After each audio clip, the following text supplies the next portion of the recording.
Hello mga beshi, gagawa po tayo ng chicken Shanghai. Ayan po yung nakikita nyo yung picture ng manok, wala pong kabalat-balat yun. Tapos po tayo na lang po yung magbe-blender para po sigurado po siyang malinis at saka walang balat mga beshi.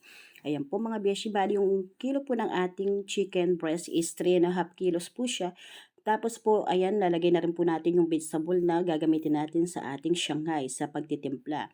Naglagay po tayo ng celery, naglagay po tayo ng red bell pepper, ng maraming puting sibuyas para malasa po yung ating chicken Shanghai, mga beshi. Ayan, yan po muna yung una nating i-blender mga beshi. Celery, sibuyas na puti, at saka red bell pepper mga beshi. And then mga beshi, ayan, i-blender na po natin siya. Ayan na po yung kalalabasan niya mga beshi ng pagka-blender ng ating mga pinaglalagay. Isusunod naman po natin yung ating patatas at saka yung ating carrots mga beshi. Kung napansin niyo po siguro mga beshi, nagtataka kayo bakit naglalagay ako ng patatas sa aking Shanghai. Yan po kasi yung pampalinamnam at saka masarap po siya mga beshi na may patatas. Try nyo po. Every time po na may pa-order ako ng Shanghai mga beshi, naglalagay po ako ng patatas dahil masarap po siya. And then ay mga beshi, pinaglalagay na po natin yung ating sangkap. Meron po siyang 2 itlog. Meron po siyang asin at saka yung mga pinagbe-blender natin vegetable at saka yung pitcho ng manok mga beshi. After po niyan mga beshi, lalagyan po natin siya ng powdered paminta. Imemekos-mekos po muna natin yan, yung mga na-blender nating mga sangkap, mga beshi ko, bago po natin lagay yung ating powdered na paminta dahil nakalimutan ko po siyang ilagay agad mga beshi ko. And then, ayan po mga beshi, maglalagay na po tayo ng powdered na paminta. Ayan. Masarap din po kasi sa Shanghai na meron po siyang paminta mga beshi.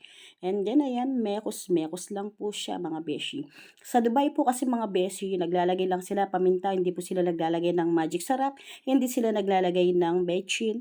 Ang nilalagay lang po nila ganyan mga beshi. Masarap na po siya. Siya yung pinaka parang bechin nila.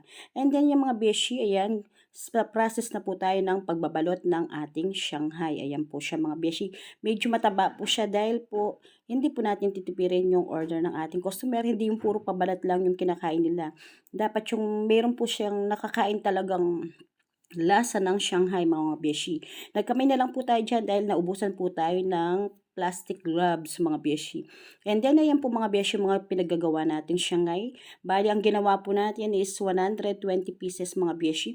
Pero sa customer po natin yung 100 lang. Pag pinutol po natin yung magiging 200 pieces po kasi puputulin po natin lalagay sa bilao. Tapos ang ginamit po nating kawali is 2 mga beshi para mabilis ang luto po siya mga beshi. Yung una po yun pong first batch ng isang kawali. Ito naman po yung pangalawang second batch ng kawali nating pagluluto mga beshi. Ayan. Ayan po mga beshi. Nilalagay na po natin yung ating mga Shanghai para maluto na po yung iba. Kaya po 2 kawali, mabilisan po kasi yan.